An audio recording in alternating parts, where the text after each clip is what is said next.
insurgent Ahmad al-Sharaa while in Saudi Arabia. Trump says he's exploring normalizing relations with Syria's new government. I am also ordering the cessation of sanctions against Syria to give them a fresh start. It gives them a chance for greatness. The sanctions were really crippling, very powerful. The president also told leaders of the Gulf Cooperation Council he urgently wants to make a deal with Iran to wind down its nuclear program, but that Tehran must end its support of proxy groups throughout the region as part of the agreement. Later on Wednesday, Trump will head to Qatar before traveling to the United Arab Emirates on Thursday. 3 Ukrainian nationals have been arrested in Germany and Switzerland on suspicion of agreeing to send explosive devices from Germany to Ukraine. AP correspondent Charles de Ledesma reports. Apparently, at the behest of people representing Russia, the men are suspected of acting as secret agents for the purpose of sabotage, as well as agreeing to commit arson and bring about an explosion, German prosecutors say. The alleged plans fit a pattern in which Western officials have accused Russia and its proxies of staging dozens of attacks and other incidents across Europe since the full-scale invasion of Ukraine more than 3 years ago. The prosecutors add the Ukrainian nationals were also thought to be preparing to carry out attacks on freight transport in Germany. I'm Charles de Ledesma. Ukrainian President Volodymyr Zelensky said he'll be waiting for President Vladimir Putin in Turkey on Thursday for peace talks. The Kremlin has refused to confirm who it will send to Istanbul and whether the Russian president would attend. Israeli airstrikes on homes in northern Gaza killed at least 48 people, including 22 children overnight. The strikes came a day after Hamas released an Israeli-American hostage in a deal brokered by the U.S. On Tuesday, Israeli Prime Minister Benjamin Netanyahu said there was no way Israel would halt its war in Gaza. This is AP News. Microsoft began laying off about 6,000 workers on Tuesday, nearly 3% of its entire workforce. The layoffs came just weeks after Microsoft reported strong sales and profits that beat Wall Street expectations for the January to March quarter. AP correspondent Ben Thomas reports the cost of home insurance in California is going up. California's top insurance regulator has approved a home insurance rate hike. Insurance Commissioner Ricardo Lara says State Farm can raise premiums by 17% for all its customers in the state to help the insurer rebuild its capital following January's wildfires in Los Angeles. State Farm has argued the emergency rate hikes are needed to avoid what it describes as a dire financial crisis that could force it to drop more California homeowner policies. State Farm has agreed to halt non-renewals through the end of this year. The new rates start in June and include a 38% hike for rental owners and 15% for tenants. I'm Marcela. This is 820 AM, WCPT Willow Springs, and streaming worldwide at WCPT820.com. We are Chicago's progressive talk, where facts matter. Now, your WCPT 820 weather update. From the Weatherology Weather Center, I'm meteorologist Jennifer Wojcicki. Skies will become mostly sunny here for today with a high into the upper 70s. Winds out of the east around 5 to 10 miles per hour. And then for tonight, a slight chance for showers and thunderstorms. Partly cloudy, a low near 60. Thursday, a chance for showers and thunderstorms. Blend of clouds and sunshine develops, high of 92. Friday, chance for rain late, a high of 88. That's your latest Chicago weather update. Currently, it's 63. At Straight Talk, we are all about no-brainers. Calling Grandma for her recipe, no-brainer. Streaming one more episode at 2 a.m., big no-brainer. Getting real unlimited data where you buy bananas, the ultimate no-brainer. Switch now and get a free Samsung Galaxy A16 5G or Moto G Power 5G 2024 with select plans. Straight Talk, real unlimited data. Available at Walmart and straighttalk.com. Offer valid through 5/19/25. Taxes and fees apply. Requires in-store single line activation on qualifying plan. For network management practices, visit straighttalk.com/terms. Copyright 2025 Verizon. Because facts matter. You're listening to WCPT 820. Welcome to Choose Views with Richard Chu. Get ready to dive into a world of insightful conversations and thought-provoking discussions. As progressives, our job is to have an all-inclusive, full-on assault with all of our players. A show that focuses on moving our political, social, economic, gender, and cultural conversation forward. And all of our players means all of our players. It's Choose Views. And now, here's your host, Richard Chu. Good Wednesday morning, progressives, and welcome to the May 14th, 2025 edition of Choose Views. Catch the Credo mobile and text line, and that number, of course, is 773-763-9278.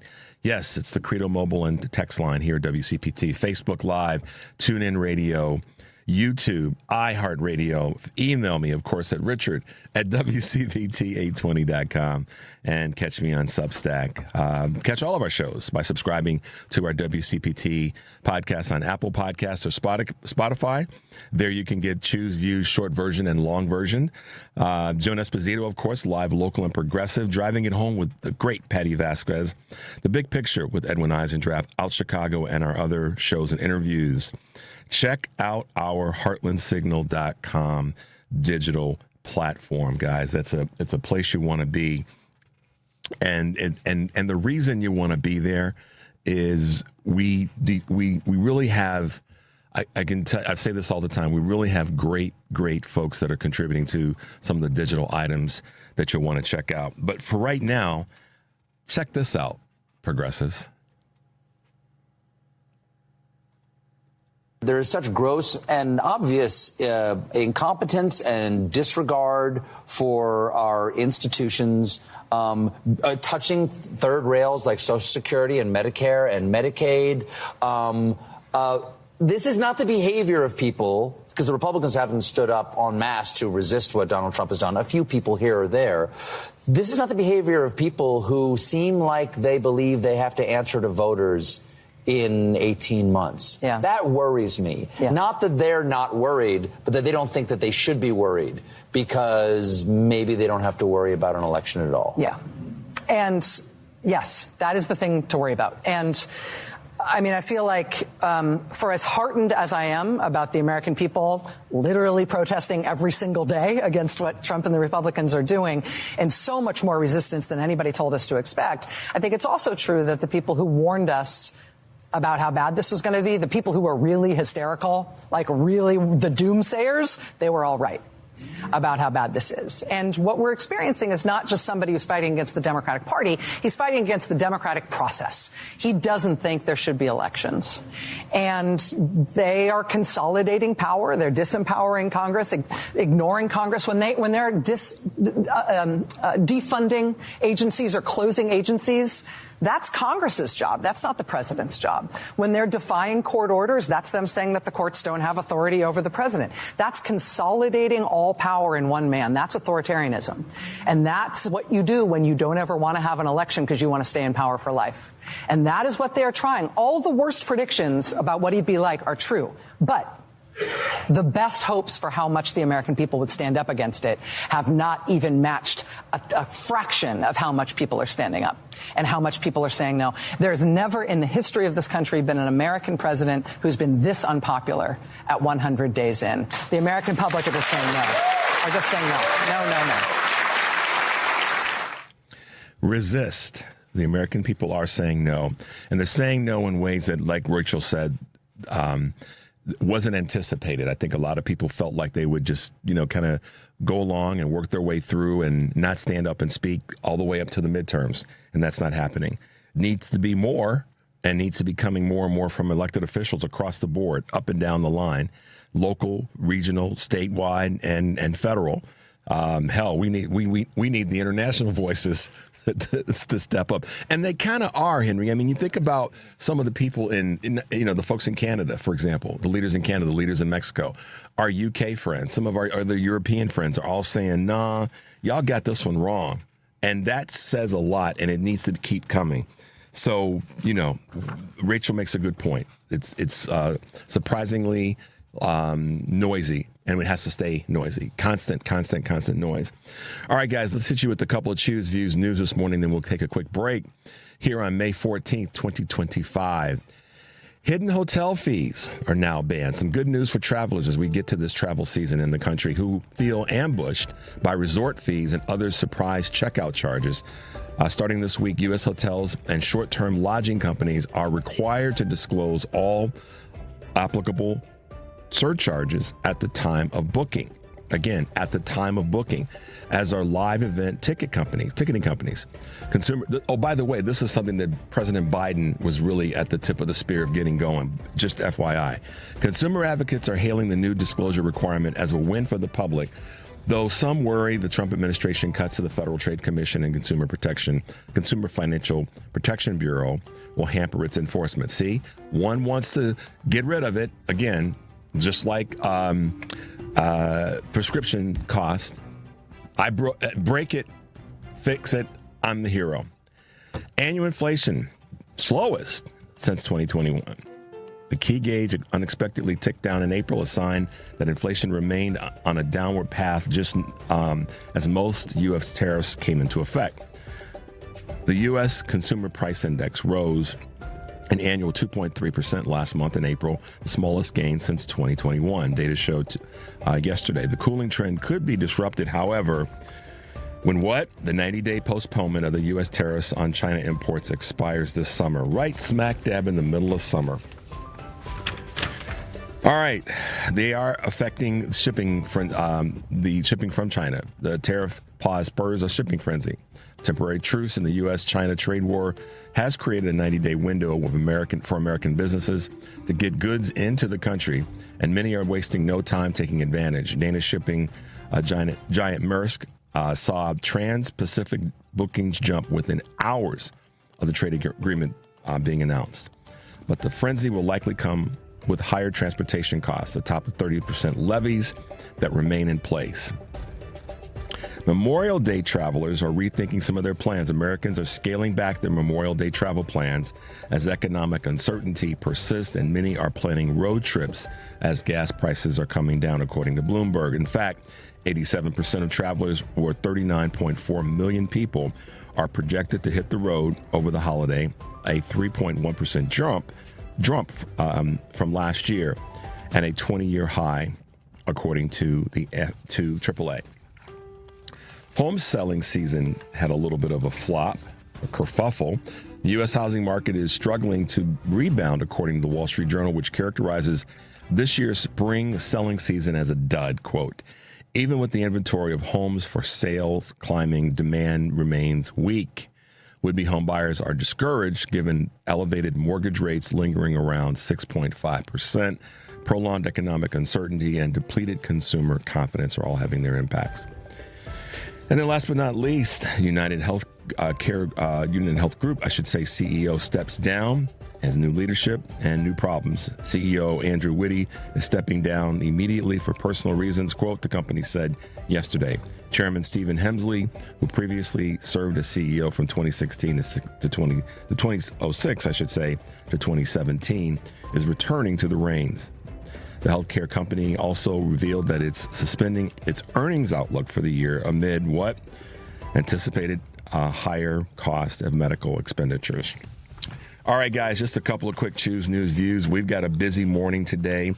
Our guests include Mick Dumke, who is one of the voices and investigative folks around this new revelation that Block Club Chicago is suing ICE over some of their immigration arrests. Professor Andrew Seligsohn will be with us in the 7 o'clock hour, in the 7:30 hour, and at 7 o'clock, our good friend Kurt Mullett from Hoosier Blue 63 will be with us. So we got a train running here at Choose Views this morning. So stay with us, guys. We're going to take a quick break. The number is 773-763-9278. This is Choose Views, and we'll be right back.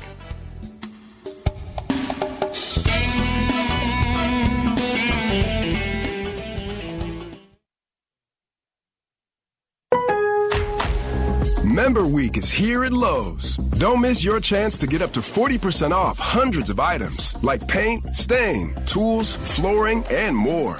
Shop our exclusive deals happening in-store and online from May 8th through May 14th. Not a member? Join My Lowe's Pro Rewards for free today and get ready to save more. Lowe's, we help, you save. Loyalty program subject to terms and conditions. Details at lowes.com/terms. Subject to change.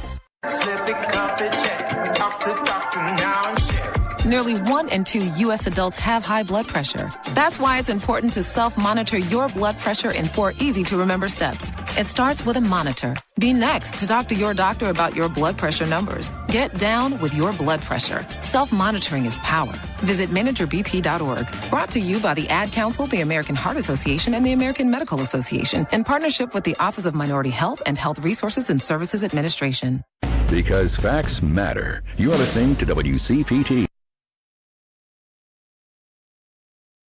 It's Chew's View with Richard Chew on WCPT 820, where facts matter. Hey guys, welcome back to Chew's View, 773-763-9278.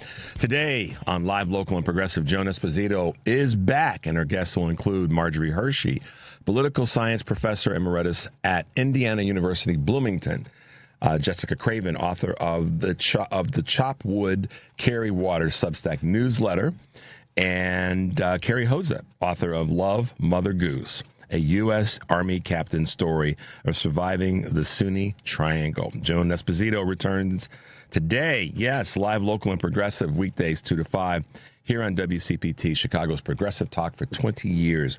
And then tonight, driving it home, Patty Vasquez will be joined by Ellie Krug, transgender activist, author, lawyer, and host of a new Saturday show, The Illegal Trans Woman, on KTNF AM 950, the progressive voice of Minnesota. Driving it home with Patty Vasquez, weekdays 5 to 7 p.m. here on WCPT, Heartland Signal website, TuneIn, YouTube, and Facebook. Check us out tomorrow. Robert Edmonds will be with us, lead organizer at One Aim, Illinois, and Ron Firestein, author of A Triumph of Genius. So we'll be knocking it out tomorrow as well. And make sure that you remind yourself that our text line, our mobile line, our call-in line, our 773-763-9278 number is our Credo mobile phone and text line. So there you go. All right. I am going to dive into the deep end of the pool very quickly before we have our guest with us this morning to talk about the quote-unquote elephant in the room, if you will, or the hot topic in the room, and that would be this whole scenario around this book that came out by Jake Tapper and Alex Thompson. I think that's the correct person's name, but we're going to give Jake the heat because he's catching heat, as he should. I don't know. I don't care. I don't really want to. I'm not going to read his book. I have no desire to.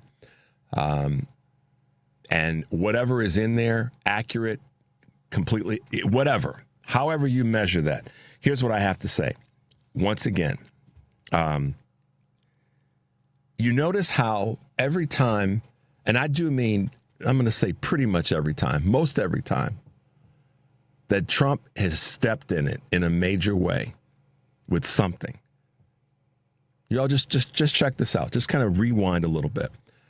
When that happens, Henry, it seems as though CNN comes to rescue the day. I tell you, John Malone is getting his worth. They step in to create a distraction, to take the energy away from talking about what Trump just stepped in. This has happened since 2016. CNN, we don't even want to talk about Fox. Let's just talk about CNN, who's supposed to be somewhere in the middle. Fox is on the right, MSNBC is on the left. CNN wants to pretend like it's in the middle. Count the times that Trump has stepped in it, and CNN has done something to create a distraction so that people would look away from what Trump has done in the moment. And what am I talking about? Obviously, this book that's dropped on President Biden. And was it called The Original Sin? I mean, give me a break. The country's original sin is enslavement. How disgusting for you to use that title. Jake Tapper, I've held my powder on this for a while with him, but I do think he's got some issue with folks of color, with black folks particularly. How disgusting he was in tweets that he made against former President Obama and former Vice President Kamala Harris, just to name a few.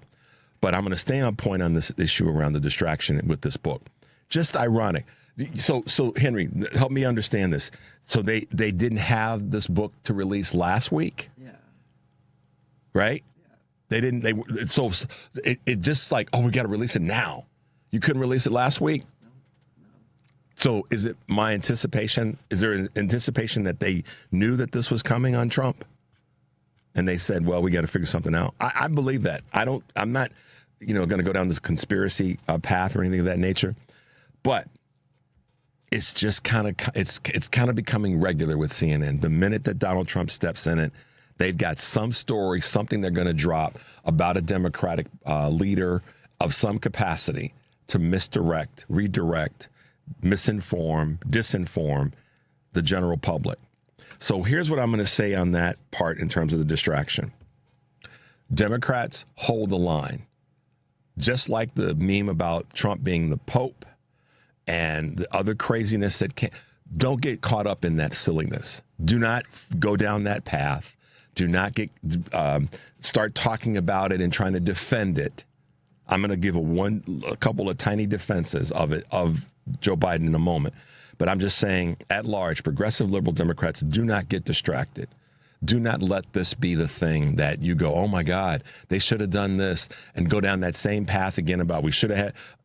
Biden-Harris ticket got, I believe, 87% of the primary numbers. If I have my numbers right, I could be wrong there. If I'm off by 4 or 5 percentage points, the point is that what they're trying to do, once again, is say that George Clooney was right, and that's a bunch of garbage. And all these other things that sort of were the sand underneath this week A story. All right, distraction. It's a distraction from Trump and this damn plane. That's what it is. I'm calling it that and nothing else. Anything else I'm calling BS on it. It's just too much of a coincidence.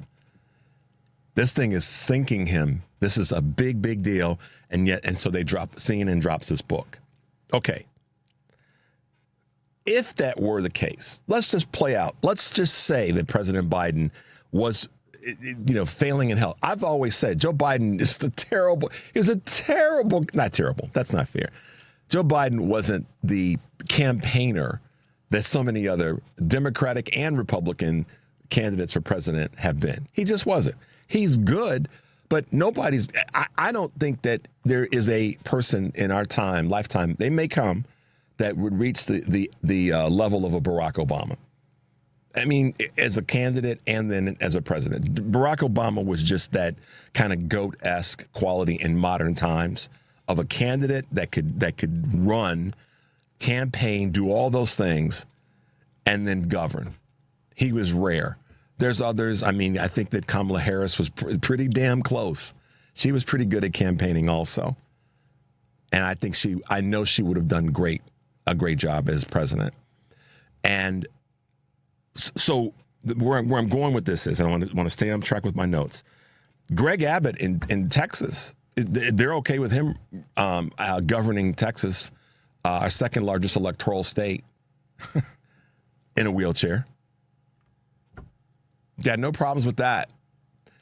FDR led the world, frankly, certainly the country.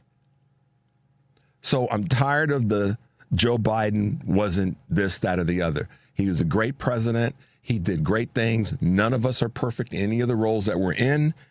And to that end, I would have voted for him. I said this last spring before he left the election in July, that I was riding with Biden.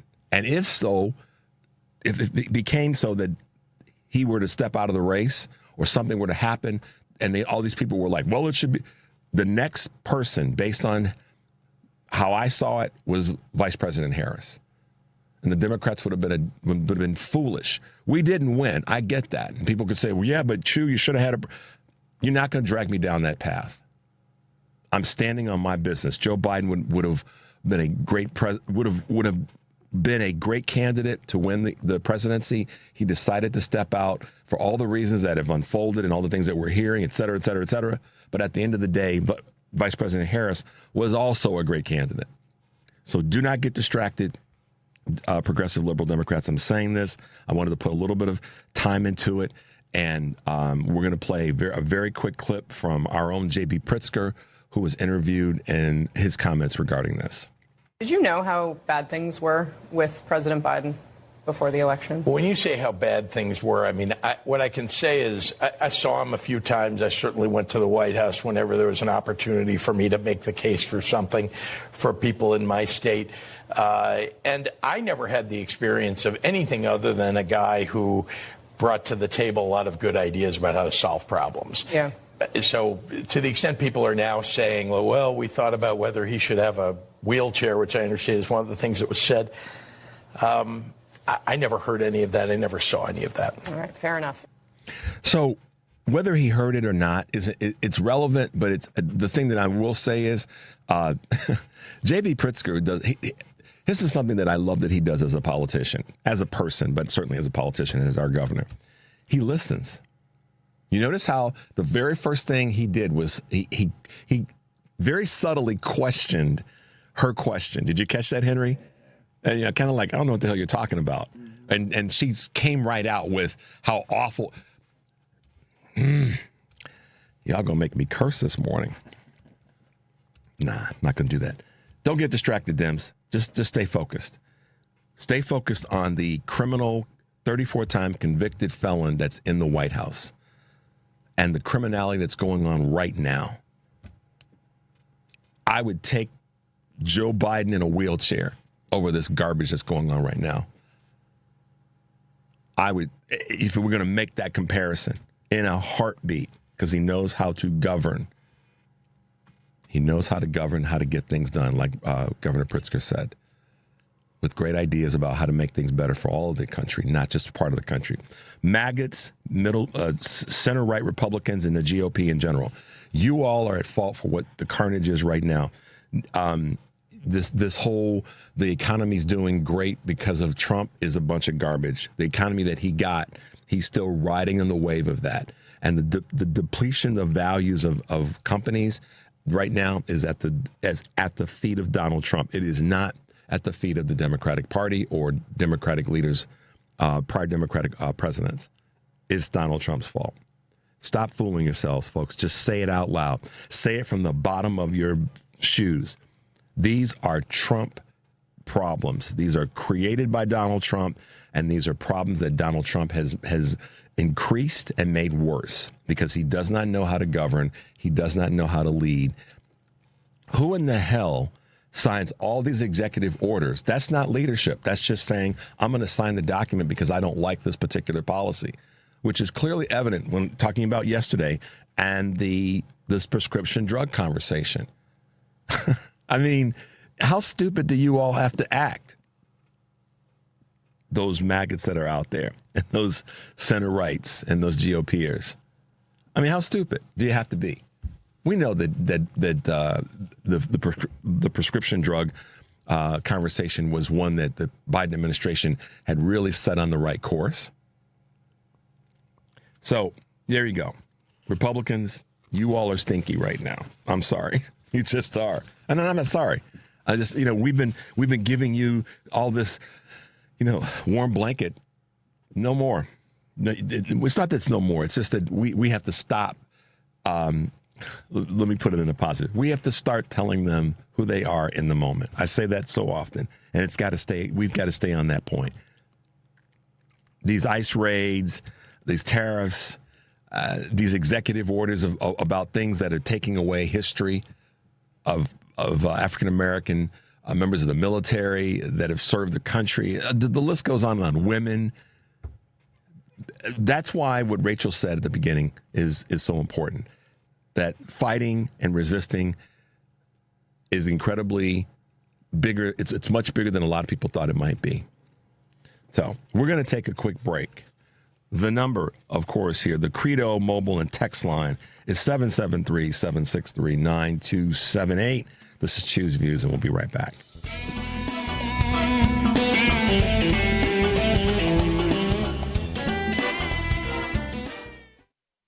WCPT 20th Anniversary Replay 2015. Hey, welcome back to Out Chicago. We're talking about hair. Hair? And you know whose hair is always going to be on topic?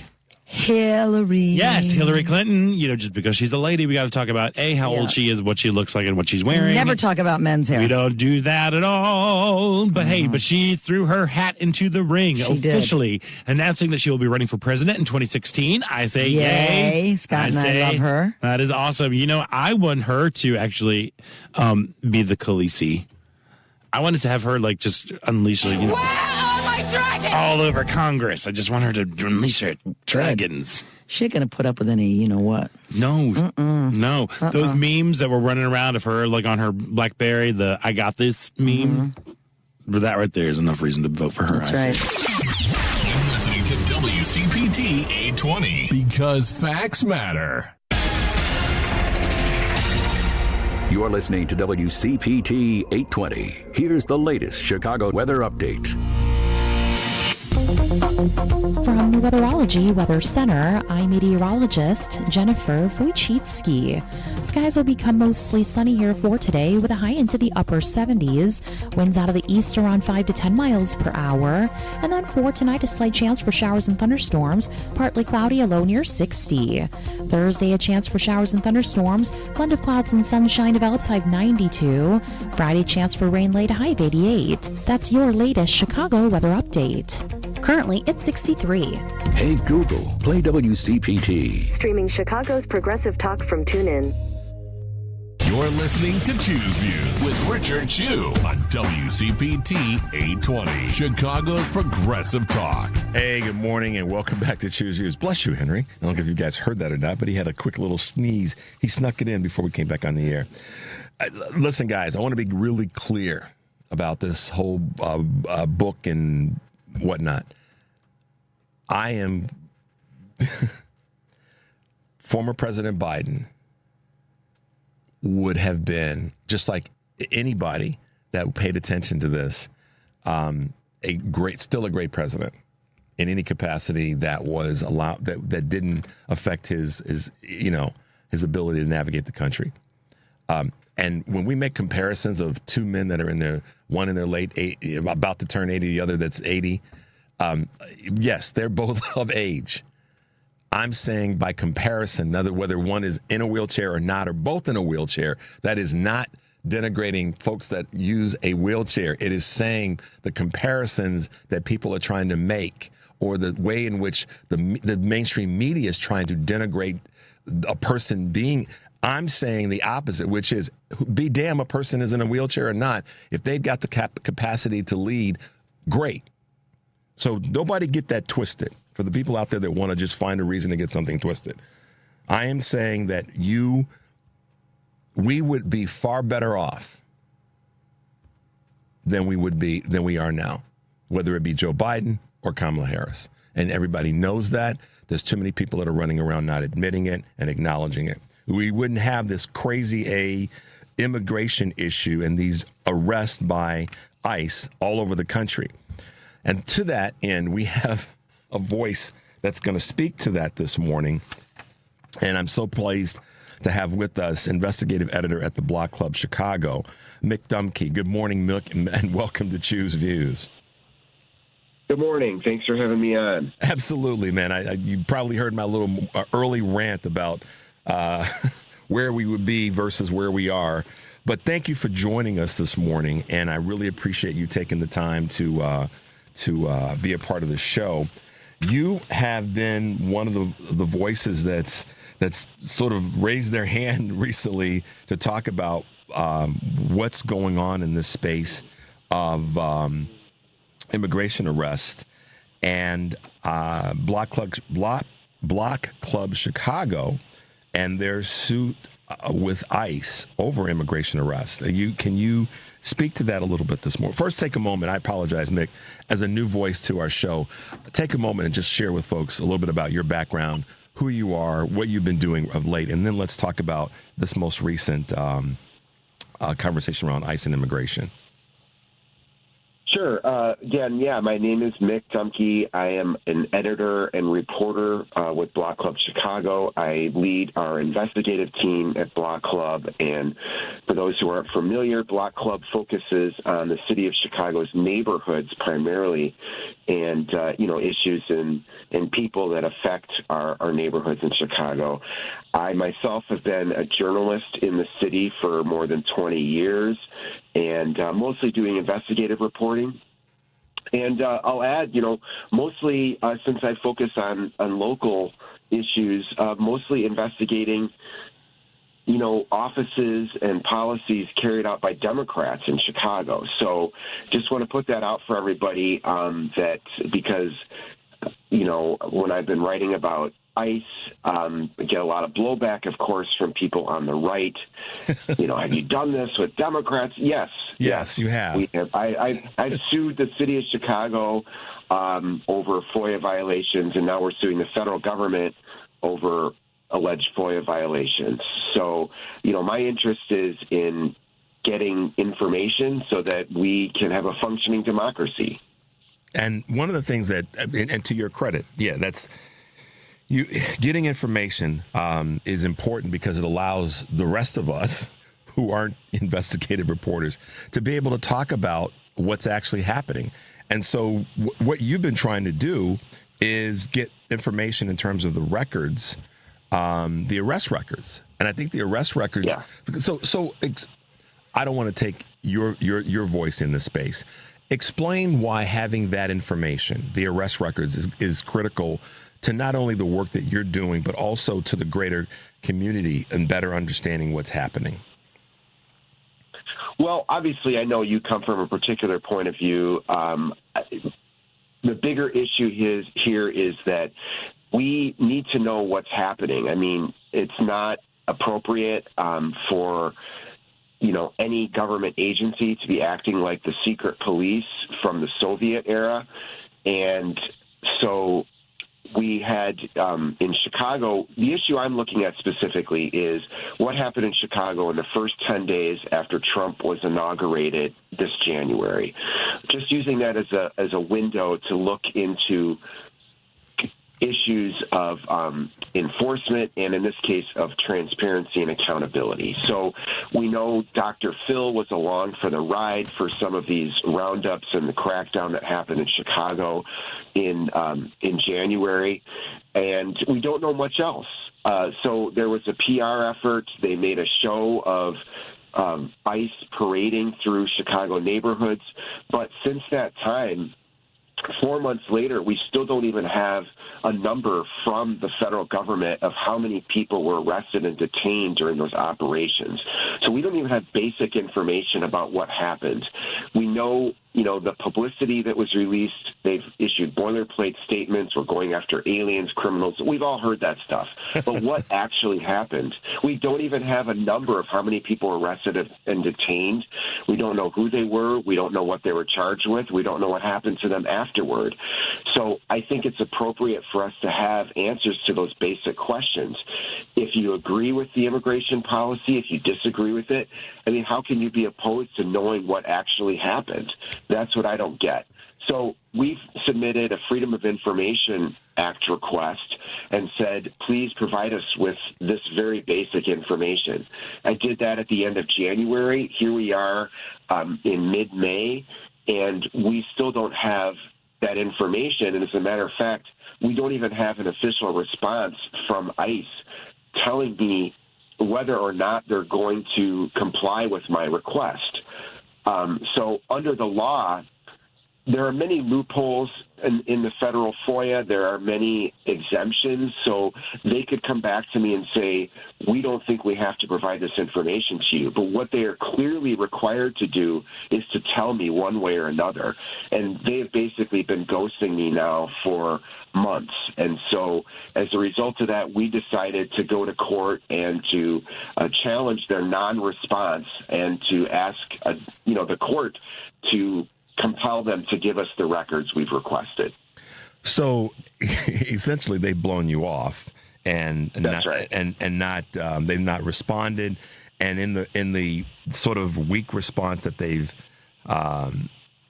that they've used or given, they've been trying to find ways to use loopholes to stall you, it seems. It's more than anything else. They're trying to find a way to make a case for not providing the information versus having the true legs to stand on that there is a case. Is that a reasonable assessment, Mick? Well, they haven't even used the loopholes. I mean, that's the thing. They've, like you said, they've blown me off. It's pretty standard practice. I mean, like I said, I've been doing this for a long time. I use FOIA regularly. Back in the day, I filed one of the first FOIA violation lawsuits against then Mayor Daley in the city of Chicago. So I've been around the block doing this. And in this case, though, they haven't even come back to me and said, under this exemption, under this loophole, national security, privacy, they haven't even said because of those reasons you can't have the records. They just haven't responded. So they are required clearly to respond to me within a month. So our first point of contention is the fact that they haven't responded at all. So, all right, so let's just kind of chronology of this. So you filed a request, they haven't responded. So then the next step, I guess, in for those of us out here trying to understand this, is that you then have the option or the ability to take them to court, i.e. filing a lawsuit. So what jurisdiction is that lawsuit filed in?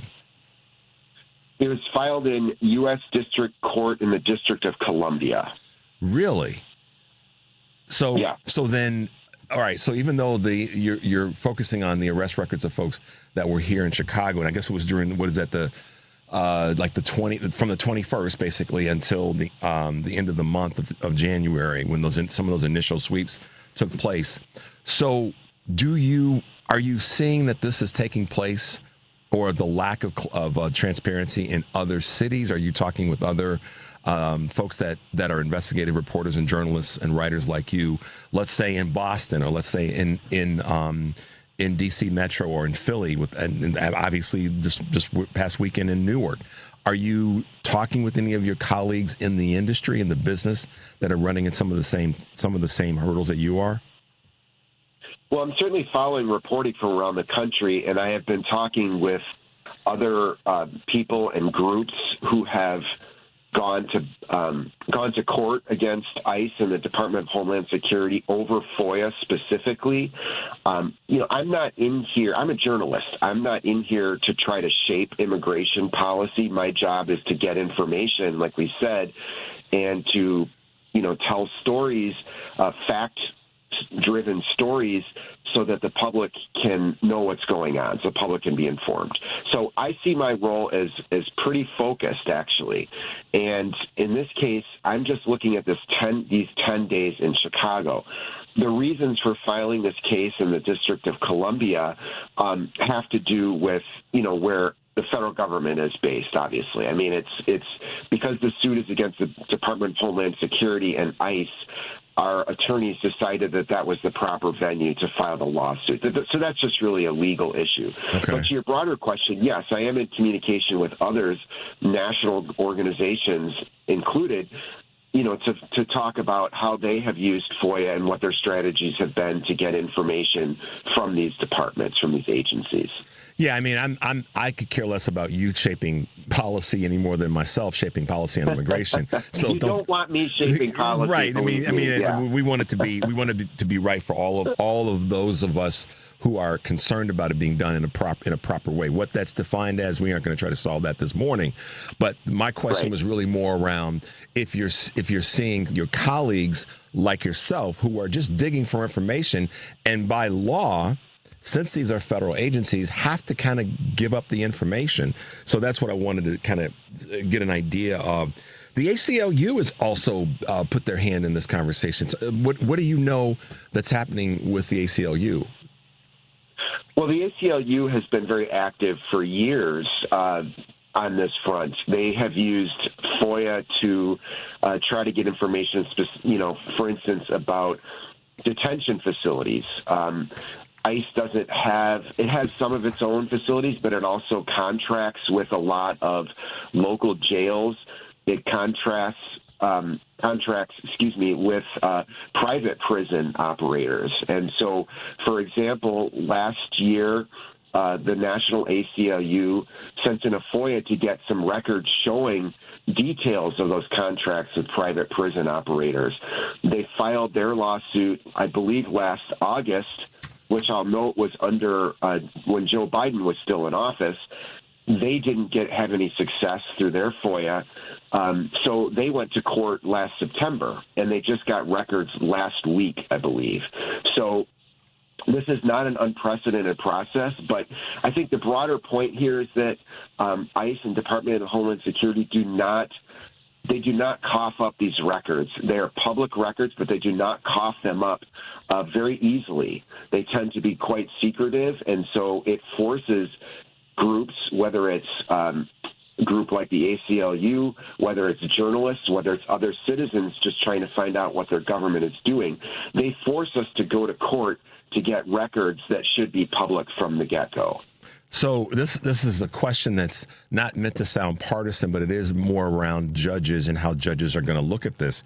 This is not a partisan issue. It's a information issue and access to it. And irrespective of who the judges are that may see this, I'm presuming it's going to be federal judges in the D.C.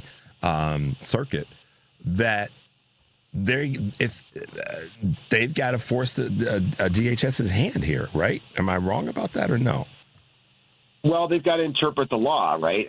That's what I mean. That's why I'm saying not being partisan. Yeah. They've got to interpret the law, and in interpreting the law, that means they got to make DHS do what they're supposed to do. But go ahead. I'm sorry. Yeah, no, you're right. I mean, the Freedom of Information Act is pretty clear about the fact that when you submit a request, the federal government or the agency you've submitted the request to is required to respond. They're required to tell you, yes, we're going to give you the records. No, we're not going to give you the records. We need more time to make a decision or to get everything together. They're required to do that within a month. And if they just blow you off, that is a violation of the law. So what's the remedy? What's the remedy here in terms of the legal remedy? Is, what we've asked for is the records. And we've asked for fees to cover the lawyers that we've hired. I mean, it costs us a couple $1,000s just to even put the complaint together and file it in court. I mean, it's cost me countless hours to file the request, to follow up, to keep organized on this. So, the remedies we've asked for just to cover our expenses, but most importantly, to conduct a proper search for the records we've asked for, and then to provide them to us in an appropriate manner, in a timely manner. Well, Mick Dumke, this is a big story. A lot of people don't know that this is out there and that an organization like Block Club Chicago is doing this work. I want to definitely have you back to talk about the progress and where this is headed and what the conclusion may be. So stay tuned, because I'll be reaching out to you again to kind of get an update from you as to what's happening. And we hope that you'll be willing to be back to kind of tell us what's happening in this space. Does that sound okay? Absolutely, absolutely. We want to, the whole issue is transparency, so we want to make sure people know what's going on. And thanks again for taking the time to talk with me. Absolutely. Mick Dumke from Block Club Chicago. Thanks for being with us this morning. We will talk soon. Have a great day, Mick. You too. Take care. All right. Bye-bye. Let's take a quick break, Henry. Excuse me, guys. The number is 773-763-9278. This is Choose Views, and we'll be right back.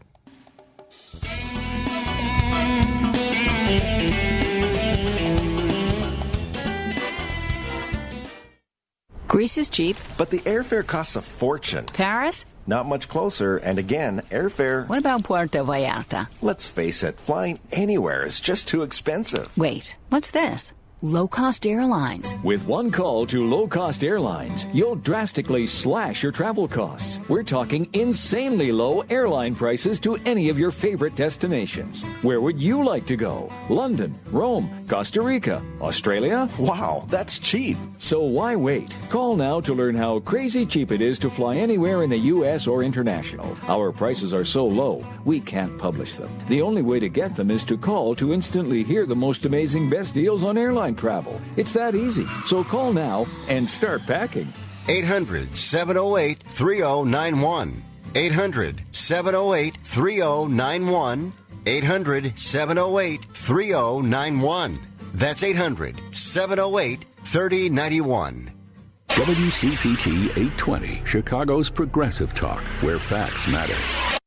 It's Chew's Views with Richard Chew on WCPT 820, Chicago's progressive talk. Hey guys, welcome back to Chew's Views. 773-763-9278 is the Credo Mobile phone and text line. Remember that. Credo Mobile. They know that the planet can be a better place and a better place for all people. So visit credomobile.com. And also make sure you check out our anniversary page. We still got great stuff over there. The 20th anniversary of WCPT, heartlandsignal.com/anniversary. You'll find the playlist that includes our full 4.5-hour May 3rd broadcast with all of our different conversations that we had with special guests, including Chicago Mayor Brandon Johnson, Lieutenant Governor Juliana Stratton, Joe Wine-Banks, Tom Hartman. Plus, you'll see photos covering 20 years of WCPT right up to our May 3rd shindig at Max and Benny's. Also, guys, remember our WCPT voicemail line. Sorry about that. Call 773-467-8202 and leave a voicemail. We'll be playing some of the messages on the air, and that number again is 773-467-8202. Patty's voice will greet you with suggestions for recording your story. You'll also be able to leave a comment behind about today's show and whatever happens to be on your mind. Okay, so regarding immigration, regarding due process, regarding let's treat people the right way and know what the heck we're talking about and doing. I like what Mick's doing. That's Mick Dumke over at Block Club Chicago. Check out his work and this lawsuit that they're filing to get information on ICE's arrest records. That's an important story. We'll keep on top of that. But I want you guys to hear this clip that Henry and I put together, and we'll chat about it on the backside. She's pretty prolific in her thoughts and opinions. We had a bit from her yesterday on religion, and today we've got something on due process and immigration. Let's go to our clip from Monty Mader. I am so exhausted by the ignorant, tired rhetoric, especially here in the South, in the Bible Belt. Nashville had a raid of a Hispanic community. A bunch of people were body snatched. Of course, no warrants, no actual anything. They were celebrating with cigars. Some on Facebook is like, you need to understand that just like American citizens, they have to have their paperwork and ID on them at all times. No American citizen is required by law to have their ID at all times, but I don't expect you to actually know the law. Then he says, the Constitution only applies to citizens. No, it doesn't. Because our forefathers were smart men. When they wanted something to apply to just citizens, they said citizen. When they wanted it to apply to all people, they said person. The First Amendment, free speech, the right to assemble, qualifies for everyone, regardless of immigration status. So does this thing called due process. And that's where I get real pissed off. Because there's this whole rhetoric of the Democrats are trying to keep the criminals in this car. First of all, being undocumented is not a crime, it's a civil matter. Second of all, in order to be a criminal in the eyes of the law, you have to what? Be convicted of a crime, which means you get due process and you go before a judge. I am all for someone losing their immigration status if they are convicted of a violent crime and then send them home. That's common sense. What I'm not cool with is body snatching people, shipping them off without due process, because I know that if you can do it to anyone, you can do it to me and people that I care about. And then this whole thing is like, Democrats try to take your guns away. I own guns, you mother. And I always have. I think that all women should have small arms training and self-defense classes, because since we live in a culture that won't change the laws and the education around assault, maybe if they decide they're going to put their hands on a woman, we send them to the hands of a coroner, they'll think about it a little bit more.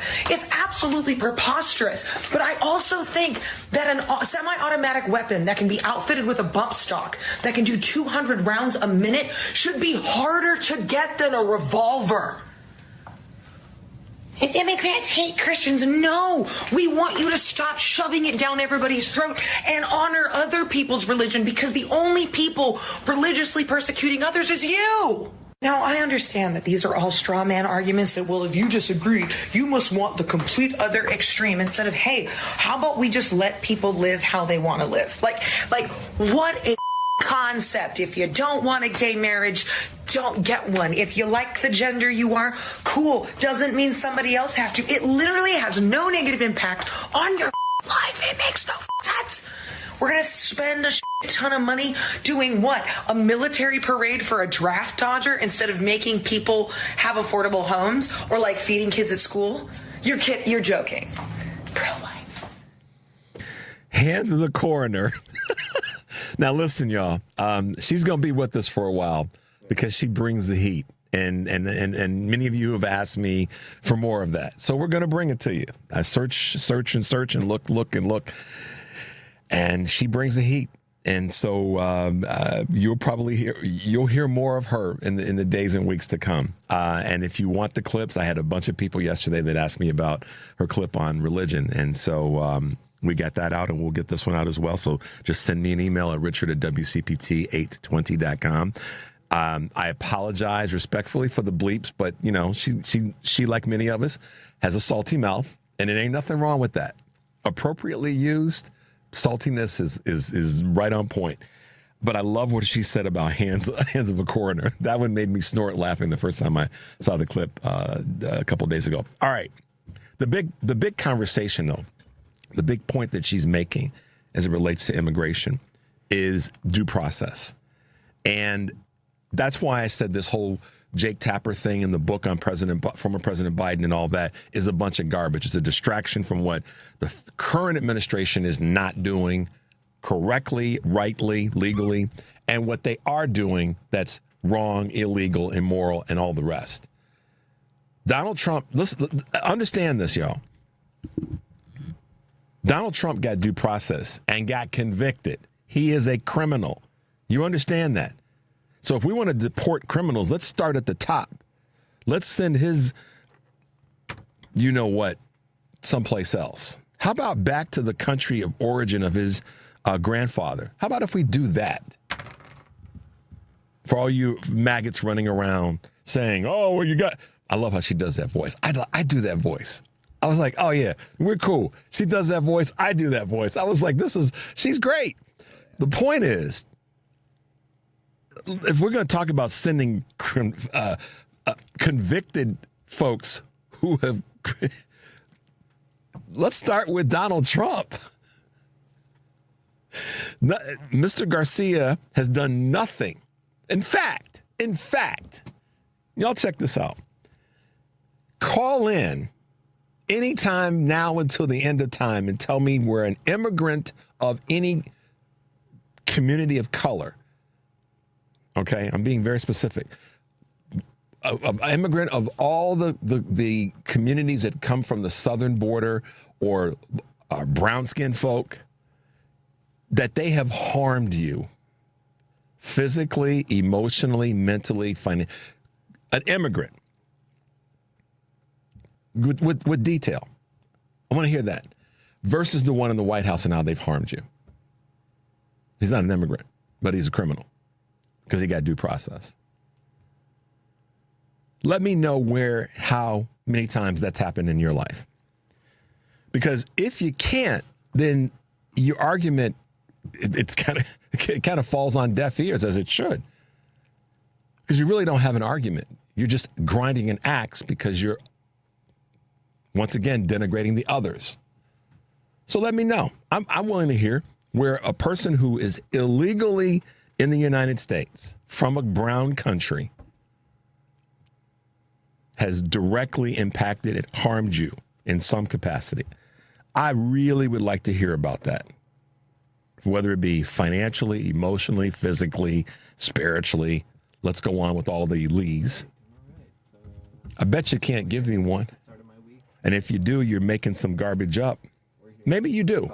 I shouldn't be that. I don't want to be that, sound that coarse about it. Maybe you do. But by comparison, the person that's in the White House in 100+ days has caused you more angst just by virtue of this inconsistency, this up and down, and this garbage. So that's somebody that should be deported if we're deporting criminals, convicted felon. All right, guys, let's take a quick break. When we come back, we'll be talking with our good friend Kurt Mullett from Hoosier Blue 63. Hands of a Coroner. I like that one. 773-763-9278. That's the Credo Mobile phone and text line. We'll be right back.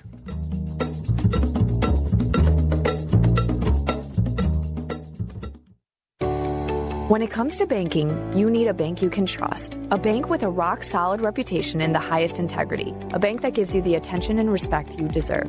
ABOC first opened its doors in downtown Chicago in 1922, and we've made our name on deep expertise, best-in-class service, and a strong commitment to our customers. We know the Chicago business market inside and out and can help you craft the perfect banking solution, no matter what type of business you're in. And if you're looking for a banking partner for your labor union, we can bring the type of expertise that only comes from a bank that was founded by labor unions and still has union employees and shareholders to this day. Whether you need a deposit account, loan, trust services, or investment management, ABOC has you covered. Let's work together to manage your finances today while planning for a better tomorrow. ABOC, a bank built on a strong foundation. Visit aboc.com to learn more. Member FDIC. Stop feeling embarrassed about thinning hair and start looking and feeling your best with Hair Grow by New Nordic. Available online at Amazon, Walmart.com, and NewNordicUSA.com, or at your local CVS. AP News, I'm Marcela Sanchez.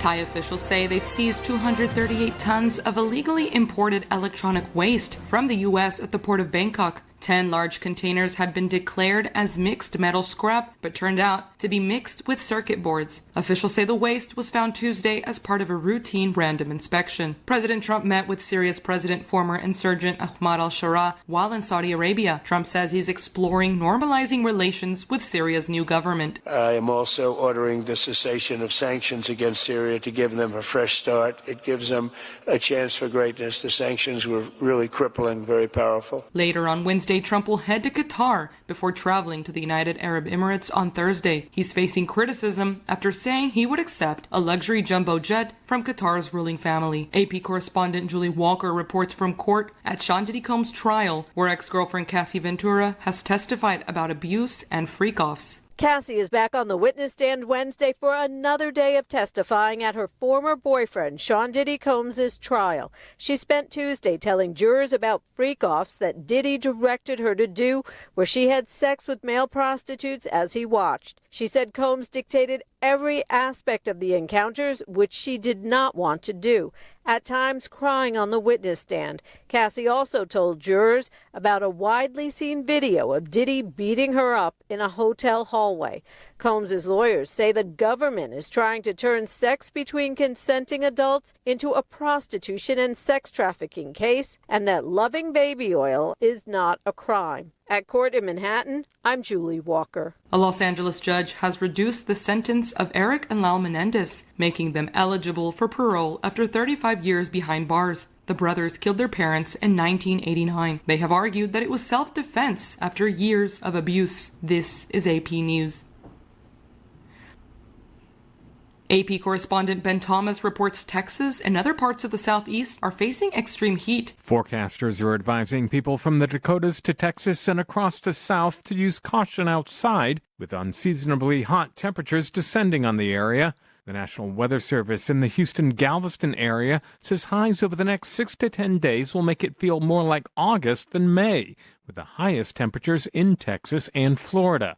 In Austin, it could break a century-old record for May of 104 degrees Fahrenheit. Several cities in North Dakota have set records in recent days, some that stood for well over 100 years. I'm Ben Thomas. Microsoft began laying off about 6,000 workers on Tuesday, nearly 3% of its entire workforce. The Washington state-based company said the layoffs would be across all levels, teams, and geographies. The layoffs came just weeks after Microsoft reported strong sales and profits. I'm Marcela Sanchez, AP News. This is 820 AM, WCPT Willow Springs, and streaming worldwide at WCPT820.com. We are Chicago's progressive talk, where facts matter. Now, your WCPT 820 weather update. From the Weatherology Weather Center, I'm meteorologist Jennifer Wojcicki. Skies will become mostly sunny here for today with a high into the upper 70s. Winds out of the east around 5 to 10 miles per hour.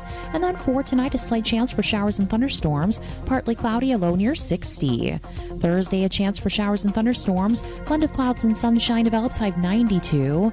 Friday, chance for rain late, a high of 88. That's your latest Chicago weather update. Currently, it's 63. Progressive knows when you own a boat or RV, it's like you're automatically on vacation, even if you're actually a marriage counselor in the middle of couples therapy. But in your mind, you're camping in Acadia, puttering around Frenchman Bay. Your boat and RV are both protected. You're lobster drenched in butter and... Uh-oh, did your clients just notice you weren't listening? Quick, do the thing where you just repeat back exactly what they said but as a question. They bought it. Now back to Maine, earning an automatic discount bundling your boat or RV with your home or auto. Progressive Casualty Insurance Company affiliates and other insurers. Not available in all states or situations. This is WCPT 820, where facts matter. Welcome back to Chew's Views with Richard Chew on WCPT 820 AM, where facts matter.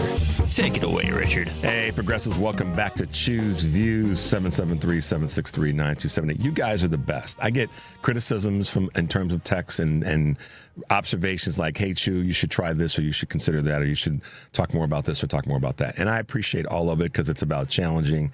And I said this from the jump, and I'm going to continue to say this. I'm always working to improve me to then improve the show. So you can always count on that. I'm not going to always, hit it out of the park, but I'm certainly going to try to get a single or a double on every single day. So I appreciate what you guys send to me, whether it be a challenge, a criticism, or a compliment. So keep it going. I got big shoulders, and I can handle it. It's Wednesday, y'all. That means our good friend Kurt Mullett from Hoosier Blue 63 is waiting in the wings, in the green room, as it were, the green radio room. Good morning, Kurt. Welcome to the show. Hey, Richard. How are you doing this morning?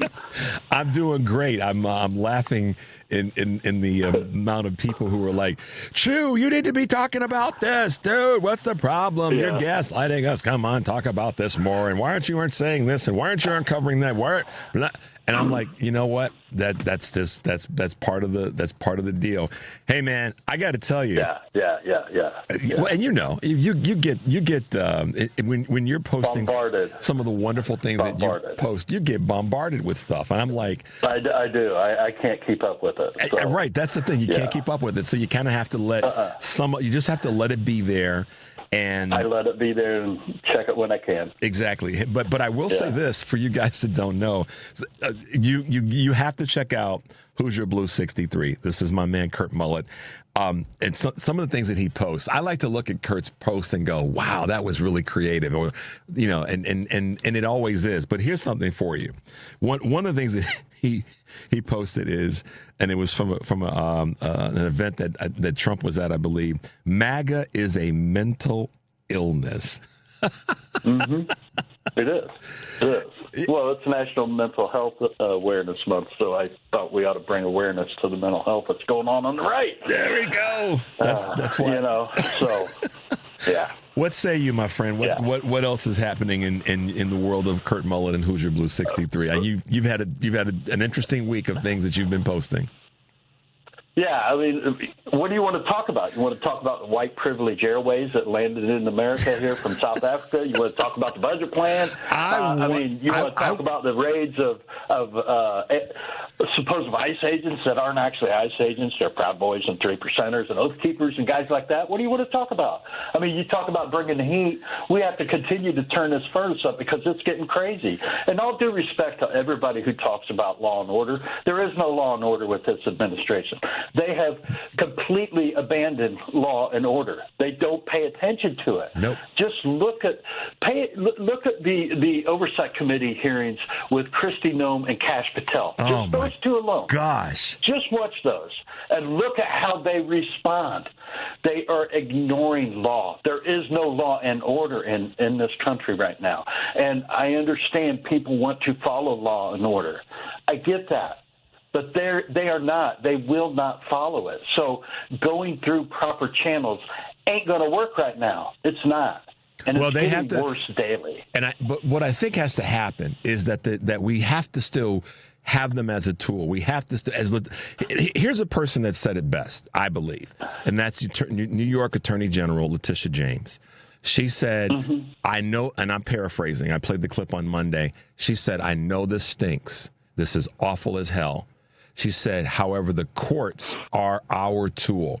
We get to wield them. And she put the mirror on herself. She said, it's our responsibility as folks that are in an office like mine to wield this power, not sit on it and let it, rot. We have to wield it. And so that's where the Democratic leadership and voices have got to take a cue from her and other AGs, ours here in Illinois, Kwame Raoul, same mindset, which is the attorneys general have got to step up their game, those that are, quote, blue Democratic attorneys general, because the courts they're holding, because to your point, Kurt, they have to hold right now because the administration is completely abusing and not even acknowledging that the court systems and the laws that are there exist. So we do need the AGs to do the work that she's talking about. I'm confident that she knows what she's talking about in that space. And I understand that, and I agree with you 100%. But they just introduced legislation that is going to take away the power of circuit court judge on having any ruling that is precedence over the president. I know. They just introduced this legislation. They're going to, they're going to get it passed because they control everything. But that doesn't. We shouldn't. Okay? I get that, and I get that. I know. But that's the reason. This is their game plan, and this is what I keep warning Democrats of, all of us, and wherever we are in our ideology and our implementation. Be damned that they still have to use them until they completely are done with. If they don't, it makes it easier for them to do what they're trying to do. I get it. I hear you. I watched that, and that concerns the hell out of me. Yeah. But if they don't use them, see, here's the thing. This is what Trump's administration is all about. Some of the stuff they know isn't going to work, but they figure we're going to try it anyhow. We're going to throw it against the wall and see what happens. Okay? And that's where we as progressive liberal Democrats have to pay attention. If we let them continue to intimidate, then they win. But when the legislators and particularly the AG stand up to take these cases forward, that is when the Trump administration has actually not backed down, but they've tried to go at it another way. I'm not going to say they backed down. Right. That would be inaccurate. So I hear you loud and clear. You're right. And we still have to make sure that part of this three-legged stool of the judiciary and the executive branch, the judiciary holds the executive branch as best they can because the legislative branch isn't doing a damn thing. That's my take on it. Right. And I understand that and I respect that. Yeah. I mean, I think one of the things that you've been so much of an advocate for is, come on, people, get off your behinds and do something. Because we know that you said it best. We can't count on the Republicans to do a damn thing. We can't count on the Democrats, and you and I have had discussions about this and how we feel about this. And I mean, look at our party. Look at our party on the national level, and just like in my state, how can we fight the enemy when we're fighting ourselves? We can't even come together as a unit and decide what is best for us. We have to fight within ourselves and say, no, we can't do that, or no, we need to keep these people in, or we don't want any new ideas. We've got infrastructure problems in Indiana with our Democratic Party that are destroying us more than anything. We're being divided more than we ever have because we put a 74-year-old gatekeeper in charge of our Democratic Party, and people are upset in our state about that. And so what we're trying to do is silence those who have a voice and want change, and we're trying to stay along the lines with the gatekeeper. And so how are we we ever going to move forward and fight what is happening in our country, which I don't think people really realize or understand what's happening until we get our crap together. I mean, It's mind-boggling to me. So there are very few Democrats right now that I have respect for. There are a handful. There are, okay? There are governors, there are senators, there are representatives that I think are power people that are really the ones that we should get behind. But the rest of them, I mean, they're the ones that got us to this point, Richard. They're the ones that put us in this position. I mean, if Joe Biden was given a Supreme Court order of 9-0 and said, you can't do that, and he ignored it, what do you think would have happened to Joe Biden? Yeah, but see, that's... let's talk about him being in a wheelchair and stuff. That's just crazy. That's just distraction. You know? That's why I said... But I know what would have happened. I'm sorry, I'm so emotional. No. I'm gonna reel you... What's happened lately is just really bizarre. Trust me, I'm going to reel you back in because I agree with the premise of what you're saying. But I'm going to reel you back in because I've got more... I've got an equal amount of frustration with Democrats not grabbing something and beating the hell out of the political place that we're in. I got a big issue with that. I've had that issue before I started the show because I've felt that way for a long time. Right now, and I want to be real clear in this conversation, I agree that the Democrats have to do more. But and I said this at the beginning of the week, the number one thing that I believe Democrats have to do right now is stop infighting. That's the number one thing. Now, someone said to me, well, how do you define what that is? Because we need to make some change. Sure we do. There's no question we do. And there's people who are not doing as well as I think that they can. But in that conversation, the infighting has to stop being public. We can still infight, or we can still fix internal problems, but it's got to stop being public. And this situation, I posted this a couple weeks ago on David Hogg. Others have. That situation has gotten out of hand, and that's not he's not the Democratic Party. He's ascending through the ranks to become a voice in the Democratic leadership. His mannerisms of ways in which he's doing it, I don't agree with. Now, that is not to say young voices should not be heard. That's never going to come out of my mouth. Or old voices should stay in forever. There needs to be a process of transition. What I am saying clearly in that space is we have to stop fighting in public. I don't care what anybody says in that area. I feel that the fighting in public is one of the worst things that we can be doing right now. We need to fix our problems in private and then come out strong so that people who have turned off, to your point, and no longer want to be a part of the process can go, they've got their act together. They've got a singular or singular-esque message, and they're showing us that they're fighting. And part of that, Kurt, is because we know that we don't have the numbers. So that's why I go back to what Letitia James says, and that we have to use those tools that we have because we don't federally have the numbers right now. So What about this? Do you think that maybe they have sat at a table across from each other and have discussed these things, and the frustration has become so much that they've had to bring it public because nothing is getting done when they're talking face to face? So it's being brought out in the public, so awareness be brought to it, and they can have it as a open discussion. That's a possibility. I don't know if that's the case or not, but that certainly is something that could have been happening. Also, what you were saying is true, but I think there are many things that we have to look at when it comes to situations like what is going on with that right there. So, but just my opinion, and this is what's great about me and you. We come from the same place, but we have different views on things, or not different views. We just have different approaches on things, and so we're able to talk about it and get two different opinions on the situation. So one of the things that has to happen in that space. I'm going to go back to your question about, do you think that they are having these conversations in private? And listeners, we're talking with Kurt Mullett from Hoosier Blue 63 here on Choose Views.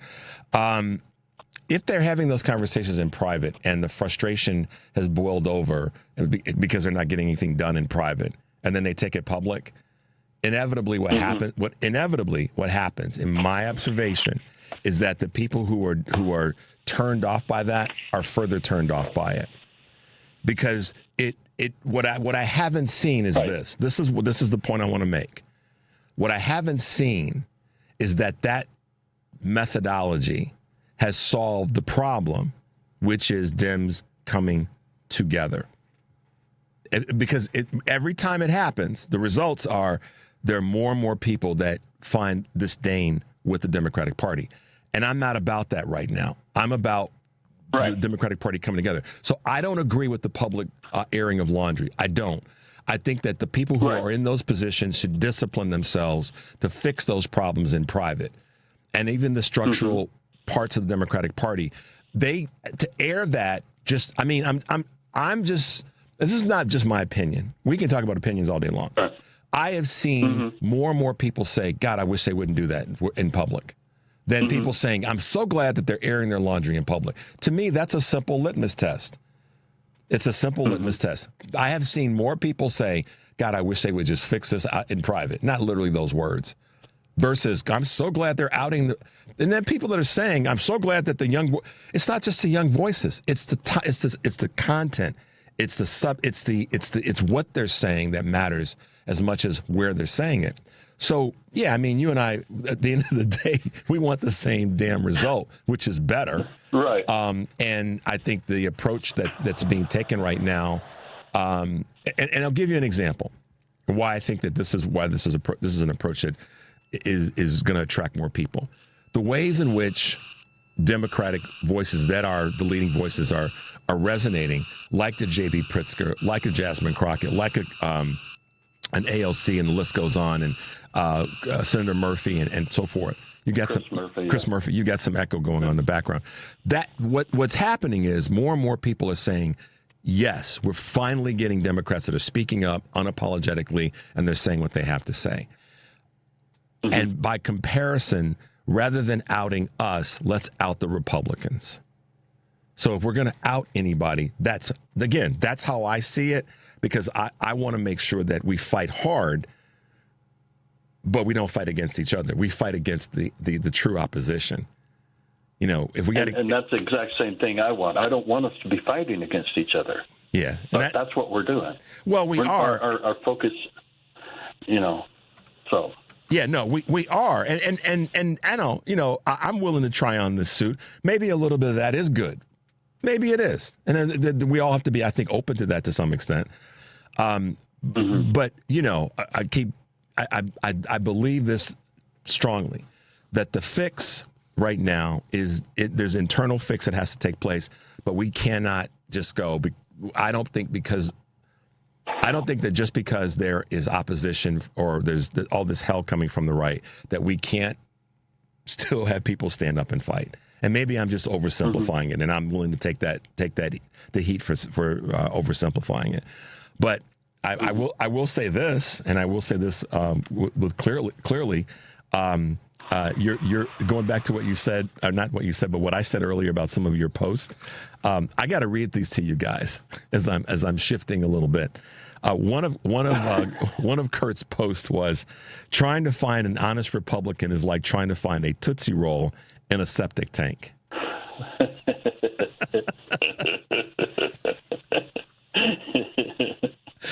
I'll say that again, guys. Trying to find an honest Republican is like trying to find a Tootsie Roll in a septic tank. That is... It is. That's almost profound. That's almost profound. Yeah. Oh, man. Kurt. So appropriate. Yeah, so appropriate. So appropriate. As always, man, it is good to chop it up with you. I know that we are both just saying, let's fight harder, Dems. Doggone it. Let's fight harder. And that's really where we all have to be right now. Everybody's got to be in a position of resisting and calling it out and making sure that your voice is heard, because otherwise they're going to win this fight. And it's on us as regular everyday folk to push that agenda. Don't you think? That's the only thing we have left to do, protest. And you've talked, and I know we got to get going. And you've talked about why do you think that people of color are not showing up to protest? And I think because most of the people of color are looking back saying, we're tired of this. We told you all we've done everything we possibly have been able to do in the past, and now it's your turn. And they're sitting back, just trying to wait and see what we can do as, people of non-color white people to try to protest against this, So, I mean, I have the most respect for people of color and for black people because of the years of fighting and protesting against this. And I think there's a lot of that, I told you so, coming from. We haven't. I will tell you this, not as a spokesperson for black folks, but certainly one that has an understanding of how and where things are. Yeah. Black folks, we're not folding up our tents right now. We just pulled the zipper down for a bit because we know that we got to take a breath and catch our wind again. And I think that's telling of how much we believe, and that's part of where I come from, is that we are, we know that the fight is still there and we still have to fight. It's just that we're fighting a little bit differently this time around, and I think that's part of the part of what you're seeing from a lot of black folks in America, is that we're fighting differently this cycle. So. All right, man. We're coming to the bottom of our crazy back and forth that we have. Gotcha. But you guys have got to check out Hoosier Blue 63. It is salty. It is fun. It is all that you just heard from me and Cliff with cuss words in the middle. But really, that comes from your end. I try to keep it clean on here, so. Oh, I know. That's. I get slammed anytime I use any profanity in any of my stuff. I get slammed. I made a couple salty ones earlier this week, and man, people you could do without that. I never do that, but I did it, and yeah. So. Well, Hey, Richard, as always, thanks, man. I appreciate it. Absolutely. Hoosier Blue 63, Kurt Mullett. Check him out on all the socials. He's out there making great content, posting great information, and keeping people informed.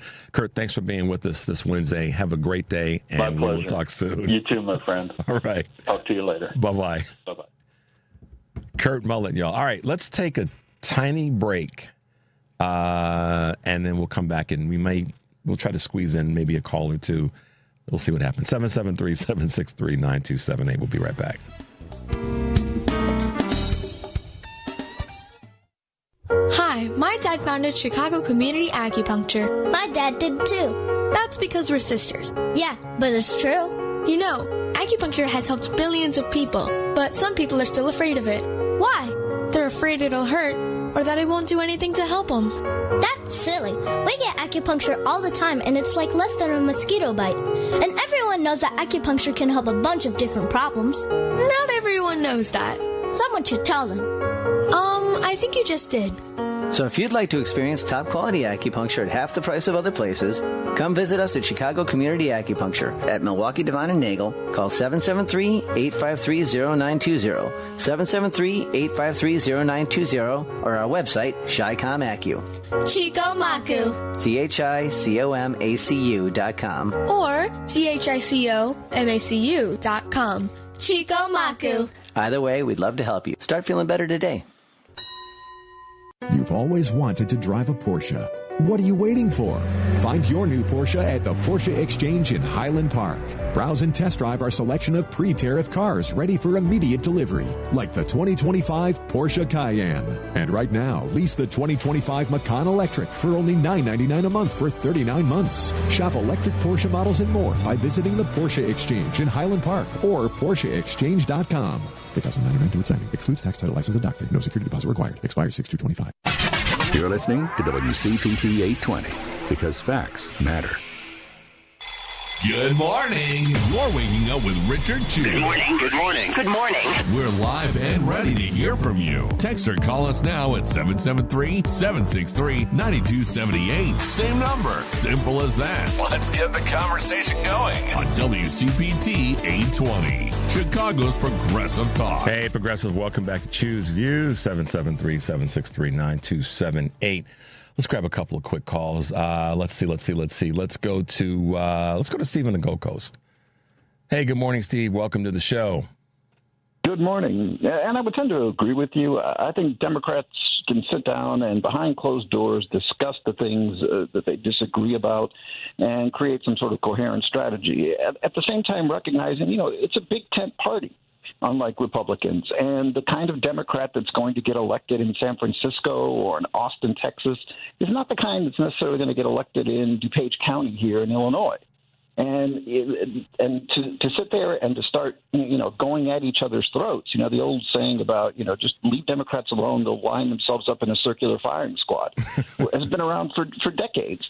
We don't need any help in this regard. And in this day and age, don't give them that ammunition. Yep. Whatever our differences are, go behind closed doors, work them out, and figure out what strategy is going to work where. Because the overriding goal here is to get Crazy Man out of the White House and his followers out of the House and out of the Senate, to save this republic. We can go back to arguing about the things we've been arguing about for generations. Okay, but this is an existential threat to this republic.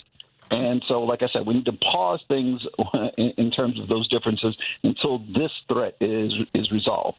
And I do think that things like the immigration issue, they're important. I think we get hyper-focused on things like the Abrego case and others.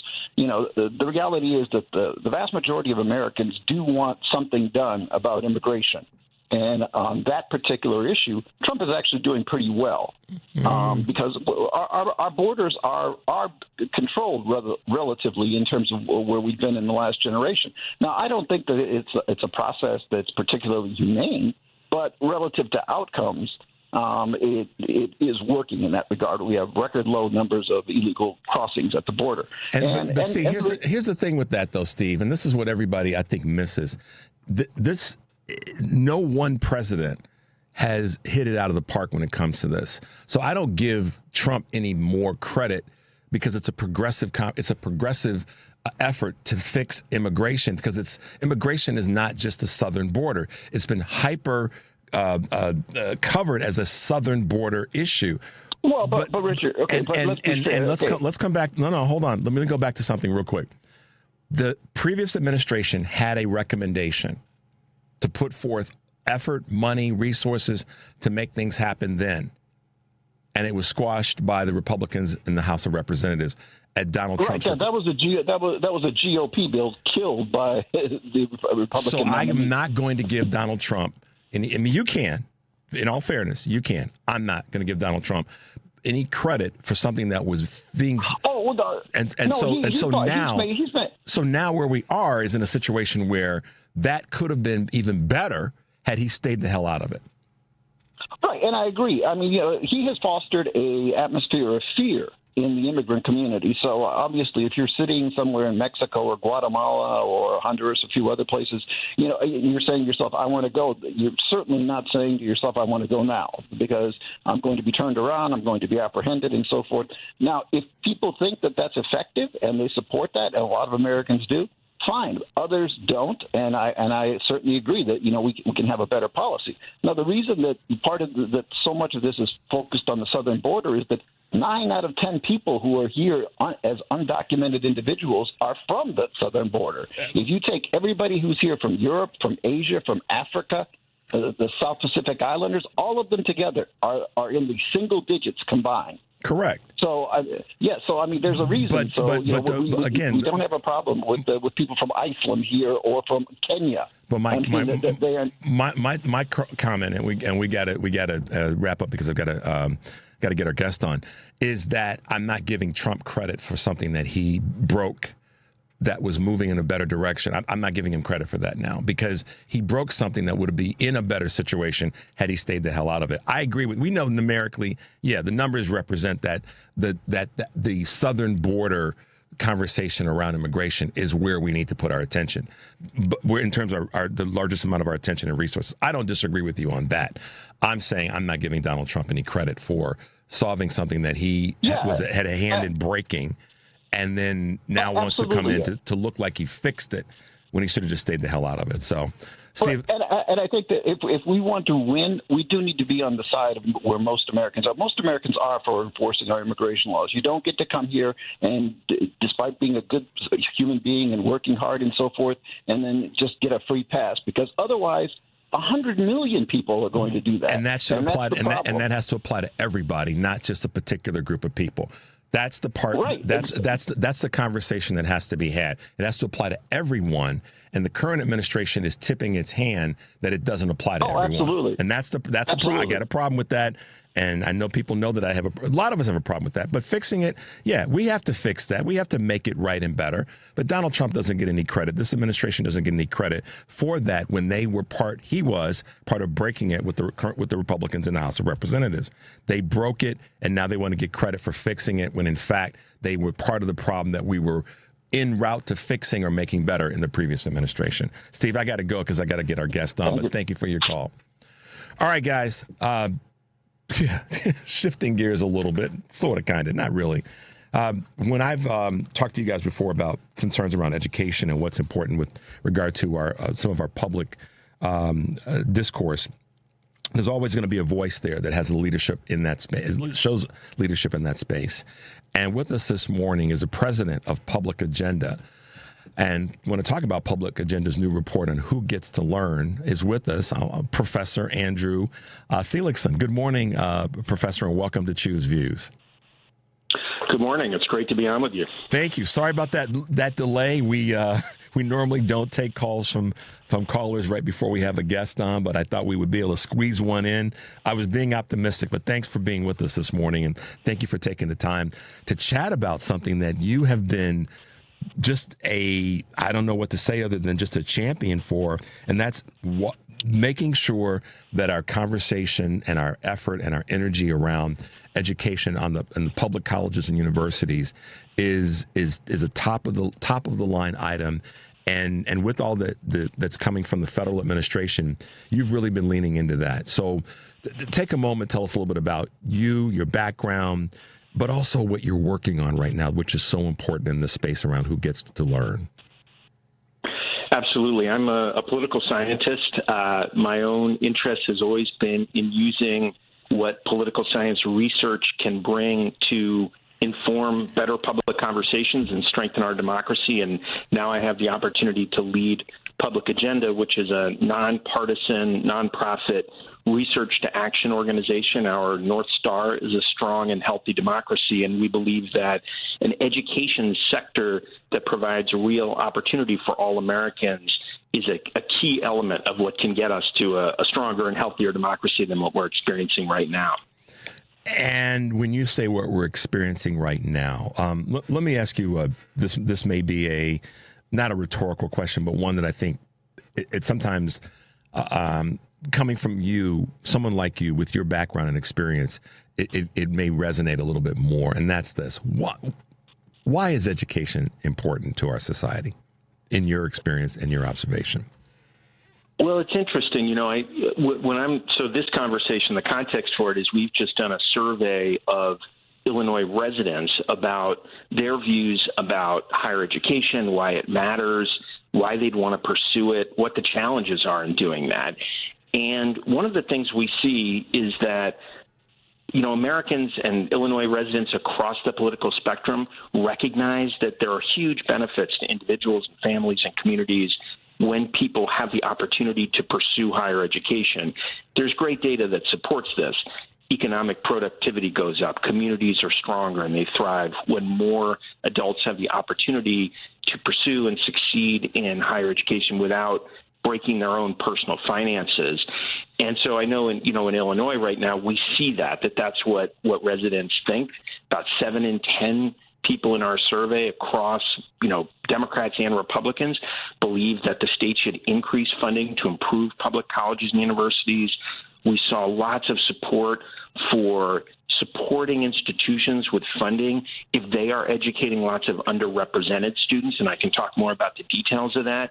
And we heard from people that they face real barriers right now to pursuing higher education, adults who would like to be increasing their own skills, improving their own job prospects, but affordability and access are real challenges. So I think, higher education in the end benefits everybody, and majorities of Democrats and Republicans know that, and they say that consistently in surveys.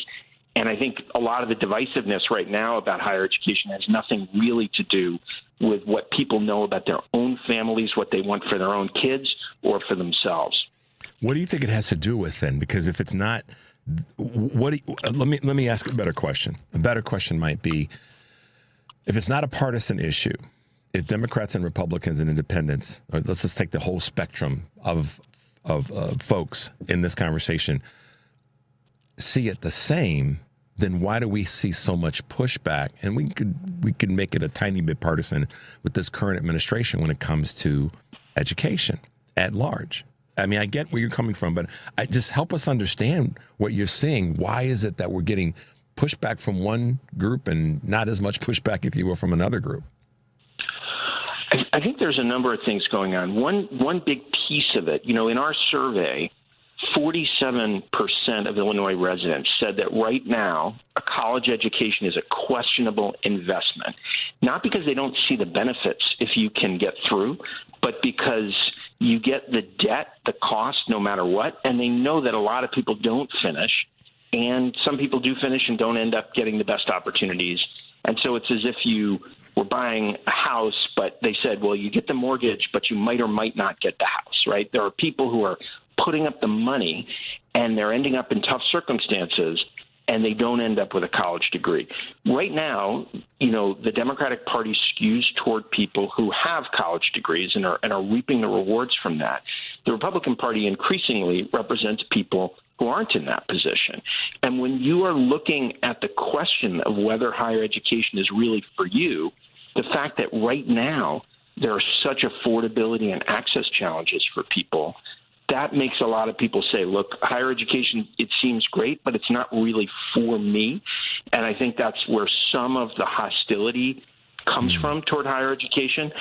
It feels like something that's out of reach, that is just contributing to gaps we see between wealthier Americans, less wealthy Americans. And I do think there has been some cynical exploitation of that, and it's made higher education an easy target for politicians who are interested in increasing divisions rather than actually, meeting the needs of the ordinary people that they are intended to serve. Interesting. Okay. And because if you were to talk to the higher income levels of Republicans, quality education is critically important to their children and to their families and to their being, not unlike that of higher educated higher income Democrats and independents. So it's somewhat of a class and caste conversation as well, which is why I so agree with what you're saying about affordability is really ultimately what is part of the solution here. Because if there's more money in our educational systems, top to bottom, then there are going to be more people included in that process. And you're a big advocate of that, correct?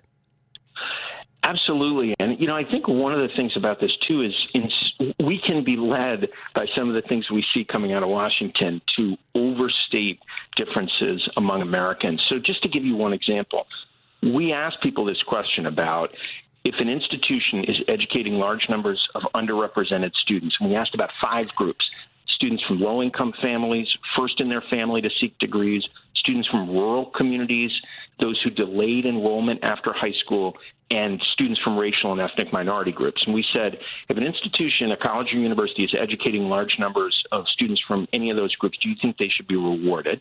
Then we broke that down by the demographics of the people answering the question, by race, by partisan identification, by region in the state of Illinois. And what we found was, in every single one of those subgroups, people said, yes, reward institutions that are educating students from those underrepresented groups. In other words, when we said to Republicans, should we reward institutions that are educating large numbers of racial and ethnic minority groups, a majority said yes.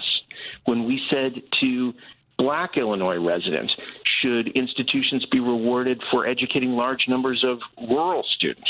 They said yes.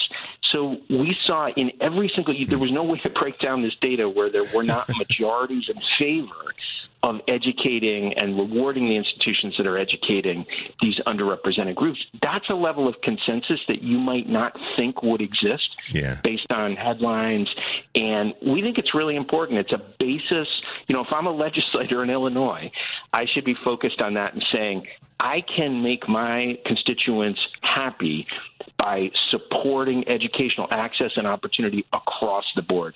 Folks aren't looking to deny that opportunity to others. They're looking to raise all boats. And I think it's a positive statement about the state of Illinois, but I also think it maybe should remind us that some of the way that our country is characterized in the media, it's not always true. Oh, you and I could sell a bunch of T-shirts on that one, Doc. So, listen.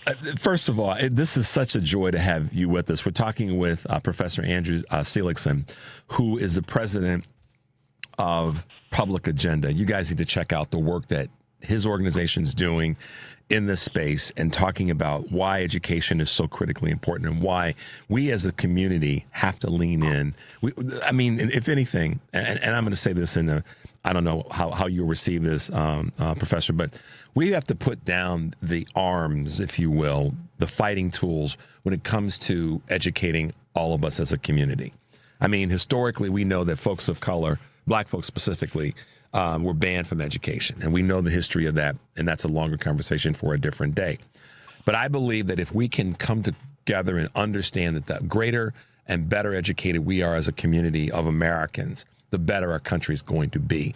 One of the biggest, I guess you could say, divots that we have in our society is the disparity in education, because then what happens is, and you said this, I think, a little bit earlier, so I don't want to put words in your mouth, it leaves people susceptible to getting information that isn't necessarily accurate or not being prone or even open or being fertile ground to being educated and why education can be a benefit. And I'm not just talking about formal education, because there's a big push. This is a union state, a union city of Chicago, for more trade school involvement and more trade school dollars. So is it fair to say, or is it crazy for me to say, that if we could get to an agreement on education and educating everybody, that our society would we could move the needle? No, I think that's not overstating it at all. And I think, we see in states that have created those pathways to opportunity really effectively. And to be honest, some of these are red states. State of Texas has done an extraordinary job, but so is the state of California. We see the economic benefits, but we also see people with greater voice, opportunity to shape their communities as they wish to. And as you said, this doesn't mean education just in the traditional liberal arts, although that's part of the story. But one of the things we saw in the survey is that Illinois residents said, hey, we'd like to see both greater affordability, but we'd also like to see a tighter connection between the educational opportunities we're offered and the jobs that are really out there. And people want to see programs that include hands-on learning, work-based learning. And, that makes a lot of sense. It's one of those times where you listen to what people say and you think, yeah, that makes sense for people, that there are lots of benefits of education, but for any individual choosing whether to invest their time and money in it, they have to know that it's going to pay off in terms of the economic opportunities for them personally. And we also see their great community benefits that come from having a more educated community population workforce. Yeah, and I'm glad to hear you to say, not just say that, but to really add some substance to that. So two questions as we kind of wrap up, and I can't wait to have you back, because this work, Who Gets to Learn, is really, really a huge, important report and project, and I'll have you let folks know how to get their hands on it or be able to check it out. But here are my two kind of wrap up questions. How is this playing, if you will, in other states? What if it at all? Are you looking at this study, this report, this overlay as a template for other states where where this can be a part of the conversation and maybe part of the solution? So this particular survey was focused on Illinois, in part because right now there's a discussion in your state about whether to invest in some new ways of funding higher education that could provide greater educational opportunities. So we wanted to help inform that conversation. At Public Agenda, we're doing a lot of work that looks at how can higher education contribute to greater economic mobility for students, families, and that work is happening across the country. And we certainly see that there are great examples of this kind of work going on in really every state, but some of them have more of it than others, and state policy matters a lot in this. So, I think Illinois is a state that has the opportunity to really step into the top tier because you've got a strong foundation of public higher education, you've got lower cost of living than a lot of states. There's a real opportunity to benefit from increased investment and increased fairness in the way that investment is distributed so that students, again, from rural areas have just as good opportunities as those in urban areas. And so it's a place I really think is particularly well situated at this moment to say, okay, look, the federal government is not carrying out the role in higher education that it has historically done. It's right now a moment for innovative states to step up. And again, I think Illinois is really well positioned to do that. That's exciting to hear. That is really exciting to hear. All right. So this is one of those Richard's opinions versus necessarily all the facts, but it's certainly this does matter in this conversation. We have as a country, we got a ton of money. And I've always said this. I've said this a lot in the last 10 years. Our defense budget, our education budget should be right on par with our defense budget, because a better educated society that we have, the actual becomes one of our best tools for defense. Is that out there, or is that something that you could say, yeah, Richard, we could put a lesson plan together on that? No, I mean, I think if you ask economists, why did the United States become the strongest, most powerful country in the world? There's two basic answers. One is we were the first to have universal access to high school. And then the second is we expanded higher education access massively after World War II. And that positioned us to be the dominant economy, the dominant culture, the dominant society in the world. And, we can have a conversation about whether we use that power always for good, for ill. But for Americans, it was enormously beneficial. We became the richest, most comfortable society in the world. And right now, we've been backing away for decades from that investment. We've been reducing state expenditures for higher education. We see right now the federal commitment dissolving before our eyes. And I think the idea that leaves us in a far worse position to benefit our own citizens, but also to play a significant role in the world. That's all true. And, this is a moment where, again, if you live in a state that has the capacity to step up, I think it's a really important moment to say we are at a potential tipping point one direction or the other. And I think, at least for me personally, I don't want to go back to a time when fewer and fewer of us are educated. And that is right now what's beginning to happen, declining enrollment in higher education nationally. That doesn't serve anybody's interest. So I think it's a really important moment to say, let's get this turned around and once again moving in the right direction.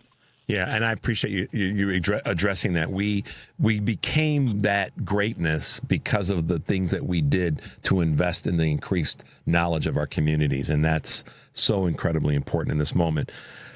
Andrew Seligsohn, thank you so much for being with us this morning. I appreciate your work. I appreciate what you're doing, Professor. And how can folks kind of find you, get behind what Public Agenda is doing? We are at publicagenda.org. You can go there, find the report. You can sign up for our mailing list, so you just keep informed. We don't spam people, but we let you know when we've got new research to share. And, we always love to hear from people who have benefited from, found some ways to use, or have some criticisms of the work we're doing. Absolutely. Well, thanks for being with us, and we look forward to having you back, because this is definitely an ongoing conversation. It's a thing that we've got to fix, and I think if we lean into it, like you said, we'll be better equipped to do more for our country at large. So thanks for being with us this morning. Thank you very much for having me. All right. Bye now. Have a great day today. Bye-bye. Wow. Track meet. Told you guys it would be. We'd be a fast-moving train. I have to clean up on aisle 7. And, Henry, I'm blaming this on you. You should have caught me. My man, Kurt Mullett from Hoosier Blue 63, I've had a handful of people that text me that said, you called him Cliff. Yeah. So, Kurt, if you're still listening, I'm so sorry. I did not mean to call you Cliff. I don't know where my brain was. I don't know. Maybe I was thinking of Cliff Cash or, whomever. But thanks to those of you who have sent me texts and other ways of saying, you called Kurt Cliff. So, Cliff, I'm calling you Cliff. I'm calling you Kurt. Kurt, I'm not going to call you Cliff anymore. There you go. Wow. Thanks to Professor Andrew Seligsohn for being with us this morning and his take on where we need to be when it comes to our educational funding. It is definitely, on a national level, we know right now we've got some of the worst people possible in leadership when it comes to our different departments. But the Secretary of Education, McMahon, she is just, there's a lot of people who have less experience in life that could do a better job than she's doing, because it's not about promoting and pushing and strengthening our education. It's about taking away. And then to have the administration fighting with universities is just absolutely unacceptable. But that's where we are, unfortunately.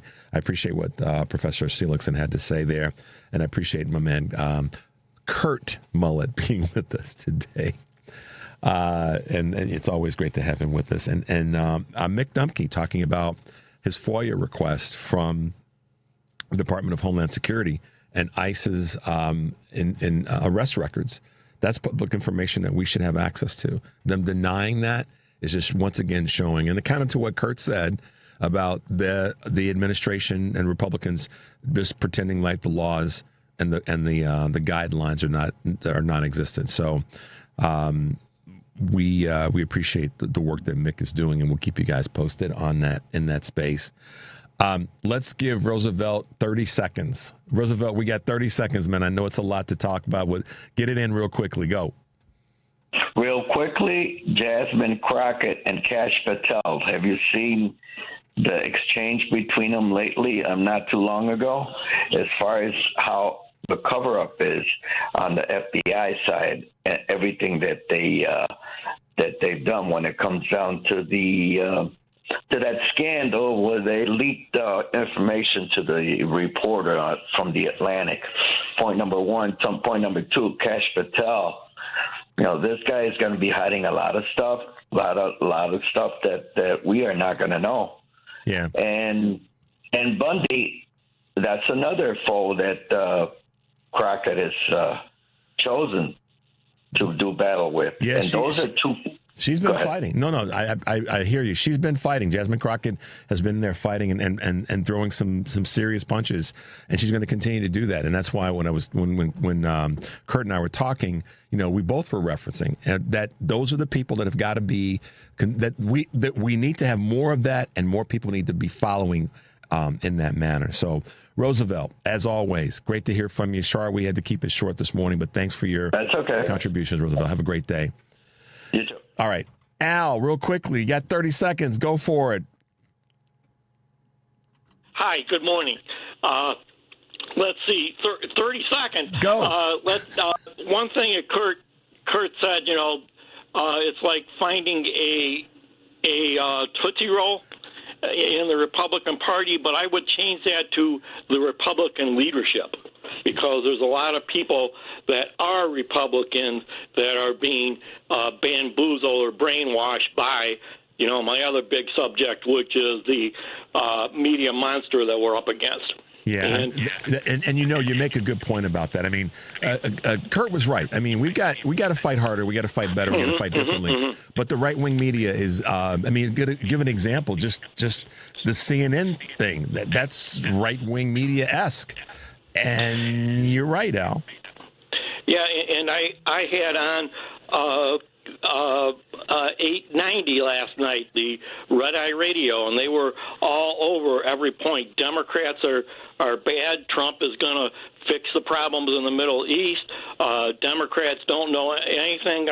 I could go on. And then yesterday when you were talking about it, I had on Salem TV station for a little bit, and they were all about how Trump's going to fix the tariff problems, and Trump is winning, he's doing the right thing, and they were interviewing the acting. I don't remember who he was, but all pro-Trump, like, and so it's just such a difference, and we all got to just be so much better than them right now to get back to the point about all the Democrats. I mean, we got a lot of good Democrats in there, but we just got to be so much better than them to win over their money and their Christo-fascist influences on the system. And I could say a lot more. Oh, I know. All right, Al, thank you for the call this morning, and thanks for the contribution. Okay. All right, guys, listen, track meet, told you it would be fast-moving train. That's what we were today. But as always, I appreciate you guys being with us. I know we were running crazy this morning, and maybe that woke some people up this morning. So there you go. I guess that's the trade-off. Thanks, as always, for being with us, guys. Take a deep breath and make your life count. We will see you tomorrow.